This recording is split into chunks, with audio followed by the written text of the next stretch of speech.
tá é parte de labor, parte de escassez de kracht, é parte de força laboral nos falta, e também é parte de continuidade, não? O viajan a começar, se não está motivar, é trabalho tá duro, depois essa aqui não tá ponto não conosco, mas é percurar para riba ensinança, é parte de passantia, estágio, lá que não conhece de cerca, é trabalho, para mim como escolher para ver como vai de ramo, por exemplo, de parte de horeca, por exemplo, de parte de serviço, que dura parte de turismo.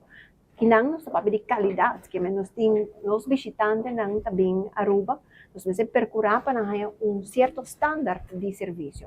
Vamos ter motivação, vamos ter training, vamos ter incentiva, também para chegar na parte que como se chega. Ainda quer de parte de tour stakeholder, não sei, restaurante, hotel, não, ou viagem, mas invertir em parte de capacitação também de trabalhador e incentiva também. Sim, bom, é parte laboral que é tópico nacional, não? É algo que grande que nós temos que tackle como país, nós temos que atender para o qual é parte de demanda que tem grande dentro do setor aqui, não está nada para tomar light.